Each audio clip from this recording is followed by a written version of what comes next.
Hello दोस्तों, मैं सौरभ आप सबका स्वागत करते हैं हम अपने यूट्यूब चैनल एसएससी माहौल पे। तो दोस्तों हम लोगों ने जो 17 तारीख को ट्विटर कैंपेन किया था, तो उस ट्विटर कैंपेन का फाइनली आपको रिजल्ट देखने को मिल गया है। पहले आपको शाम को ही टाइम्स ऑफ इंडिया ने हेडिंग डाली थी और आज आपका एसएससी ने फाइनल आंसर की के साथ साथ आपके स्कोर कार्ड भी रिलीज कर दिए हैं। तो स्कोर कार्ड में बहुत बड़ा उलटफेर देखने को मिला है, फाइनल आंसर की में भी बहुत बड़ा उलटफेर देखने को मिला है। और एक कैंडिडेट है, उनके 335 मार्क्स हैं और फाइनल में उनके 327 हो गए। बहुत सारे के मार्क्स घट गए हैं और बहुत सारे के बहुत ज़्यादा इंक्रीज भी हुए हैं। तो इन सारी चीज़ों को देखकर यही पता चल पा रहा है कि जैसे कि एसएससी जेई हुआ, एसएससी सीएचएसएल हुआ और अब एसएससी सीजीएल, तो इन सारे को देखकर यही लग रहा है कि अब जो स्टाफ सिलेक्शन कमीशन है वो बोनस लूट कमीशन हो चुकी है।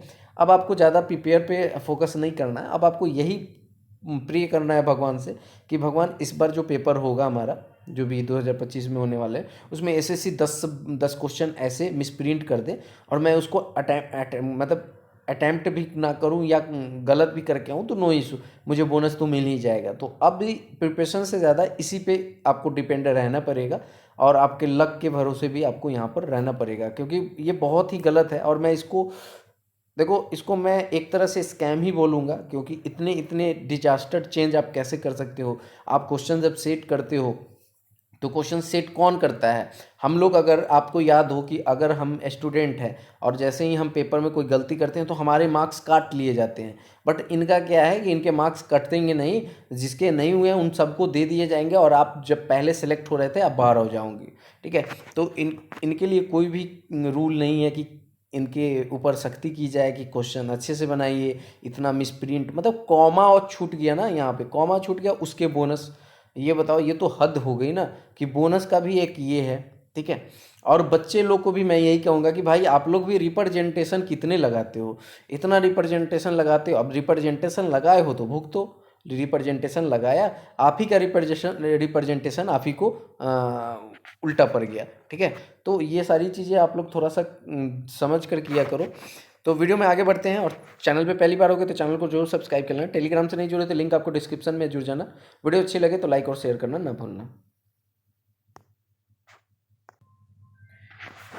तो देखो, मैं आप सभी को बता दूं कि ये इवन नंबर वाला, इसमें भी बोनस हुआ है। ठीक है, तो 18 तारीख की शिफ्ट में, अगर आप 18 जनवरी की शिफ्ट में थे तो 9 क्वेश्चन बोनस है और 2 क्वेश्चन चेंज हुआ है। एक ग्रीन वाला चेंज हुआ है, ठीक है, और एक इलेक्ट्रिसिटी वाला चेंज हुआ है। तो बहुत सारे के माइनस भी हुए हैं। कंप्यूटर में भी क्वेश्चन का आंसर बदले गए हैं। ठीक है, और मैं आपको बता दूं कि 20 तारीख वाले शिफ्ट में 10 क्वेश्चन बोनस हुए हैं। बताओ, 10-10 क्वेश्चन बोनस होगा तो कटअप तो हाई जाएगी।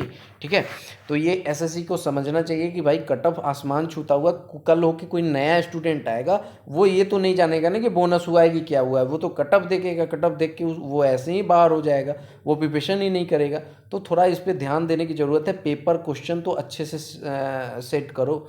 ठीक है, तो एसएससी को इस पर ध्यान देना होगा। और मैं बात कर लूँ आगे आपको, यहाँ पे देख सकते हो जो जिस कैंडिडेट की मैं बात कर रहा हूँ, इस कैंडिडेट के जो मार्क्स हैं वो आप देख सकते हो 335 मार्क्स हैं। ठीक है, ये टेंटेटिव आंसर की के अकॉर्डिंग 335 मार्क्स इनके आ रहे थे। अब मैं आपको फाइनल मार्क्स दिखाता हूँ।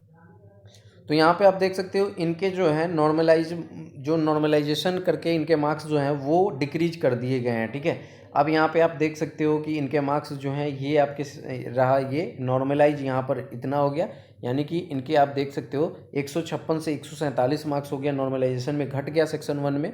ठीक है, और यहाँ पर अगर आप देखोगे तो 127 और ये 52, तो 179। और यहाँ पे टोटल इनके जो नॉर्मलाइज मार्क्स होके जो बने हैं वो दोनों सेक्शन को मिला के 327 बने हैं। देखो, मुझे जहाँ तक समझ में आ रहा है कि इनके जो नॉर्मलाइजेशन में कम हुए हैं वो मैथ्स में आप स्कोर देखोगे। मैं बार बार आपको जब एनालाइज कर रहा था तो ये चीज़ें बता रहा था कि मैथ्स को सेक्शन 1 में एज माना जाता है। अब यहाँ पे देखो, मैथ्स में यहाँ पे 66 है, तो आई थिंक कि मैथ्स के कारण इनका जो नंबर है वो कम हो गया है सेक्शन 1 में, 56 से 147 हो गया है। बहुत सारे बच्चे के ऐसे हैं जो मार्क्स इनके कम हो गए हैं। ठीक है, नॉर्मलाइजेशन में बहुत सारे को, देखो मैंने आपको लास्ट वीडियो में ही समझाया था कि आप आंसर की का वेट करो। आपके सिलेक्शन नहीं हुए तो इसका मतलब ये नहीं कि आपको बोनस नहीं मिला होगा। आप थोड़ा सा वेट करो, फाइनल आंसर की आने दो, आपको पता चल पाएगा। अब आज जो आपका आंसर की आया है उसमें बहुत सारे बच्चे जो फेल थे उनको बोनस हुआ है, और कोई पॉइंटों से फेल हुआ है, 0.73 से, कोई 0.43 से ऐसे फेल हुआ है। क्योंकि वो 18 तारीख के शिफ्ट में था तो उसके 4 नंबर एक तो ग्रीन वाले में माइनस हुए हैं, 4 नंबर जो है आपके इलेक्ट्रिसिटी पे अगर उसने अटैम्प्ट किया था, तो ये क्वेश्चन आपके माइनस हुए हैं, ठीक है। और उसके बाद में 9 क्वेश्चन पे बोनस, तो बोनस तो जिन्होंने अटैम्प्ट नहीं किया था और यानी जिनके गलत थे उनको मिले हैं। तो मैं इसी चीज़ को उस वीडियो में अभी आपको समझा रहा था कि ये सारी चीज़ें बोलने से पहले एक बार हमें फाइनल आंसर की का वेट करना पड़ेगा कि एक्चुअल में हुआ क्या है, ठीक है। और यहाँ पे आप समझ सकते हो कि ऐसे आपको बहुत सारे स्टूडेंट मिलेंगे जिनके मार्क्स ज़्यादा थे और उनके कम हो गए हैं। क्यों? क्योंकि इनके कम हुए हैं। भाई 20 तारीख वाली शिफ्ट में तो मुझे समझ में नहीं आ रहा कि कितने रिप्रेजेंटेशन लगाए गए थे। आप देखो कि 10 में बोनस हुआ है, और जब 20 में 10 में बोनस हुआ है तो आप समझ सकते हो ना कि 18 वाले का तो नॉर्मलाइजेशन थोड़ा और अच्छा हुआ होगा, ठीक है। तो ये ही कारण है जो आपको बहुत सारे बच्चे जो हैं वो बाहर हुए हैं, जो डिजर्विंग, जिसे हम लोग डिजर्विंग कह रहे हैं कि अच्छे मार्क्स लाए थे। डिजर्विंग क्यों कह रहे हैं? क्योंकि उनके अच्छे मार्क्स थे, उनका सिलेक्शन जरूर श्योर था, बट उनका नहीं हो पाया। तो यही सब रीज़न है, और एसएससी को इस पे बहुत ज़्यादा ध्यान देना होगा कि क्वेश्चन के पेपर को तो कम से कम आप अच्छा बनाओ, मेंस के लायक तो बनाओ पेपर। अब आप बताओ कि कोई क्वेश्चन के में आप आवर, डेज को आवर लिख रहे हो, किसी में आप कॉमा छोड़ दे रहे हो, किसी में आप कुछ भी कर रहे हो, उस सब पे क्या कर रहे हो कि आप बोनस दे दे रहे हो। भैया बोनस दोगे तो फिर कट ऑफ आई जाएगी, और पहले से जो क्वेश्चन में सही करके आया। अब हमें इतना बताओ कि जो एक टाइम एंड वर्क वाला क्वेश्चन जो था उसमें हावर, आवर की जगह मतलब डेज की जगह पे आवर लिखा हुआ था ना। अब जो बच्चा वो आवर को डेज मान के बना लिया होगा उसके 4 नंबर तो मिले होंगे, और जो बच्चा उसको गलत करके आया होगा उसको फिर बोनस मिल जाएगा, ठीक है। तो ये चीज़ें फिर अंतर कैसे समझ में आई? तो जो ज़्यादा इंटेलिजेंट तो वो हुआ ना जिसने ये समझ लिया कि नहीं यहाँ पे मिस प्रिंट है, और वो नहीं तो वो भी छोड़ के आ जाता ना, तो उसके भी अच्छे नंबर आ जाते, उसके बदले किसी कहीं और वो टाइम वेस्ट करता हो, क्वेश्चन बनाता।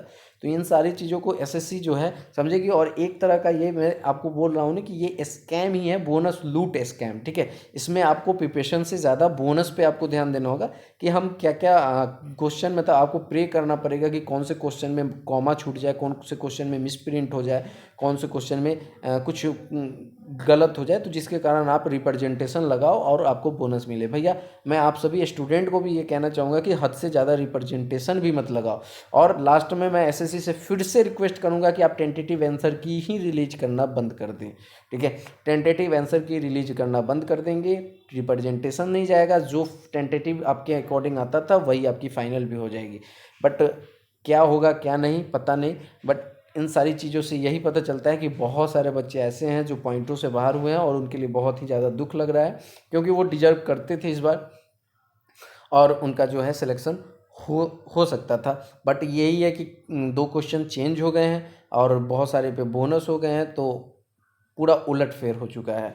तो ये वीडियो आपको कैसी लगी ज़रूर कमेंट करके बताइएगा, और आपके कितने मार्क्स आए थे, क्या चेंजिंग होगा, कमेंट करके बताइएगा। मिलेंगे अगली वीडियो में। जय हिंद, जय भारत। सभी को जो है ख्याल रखिएगा।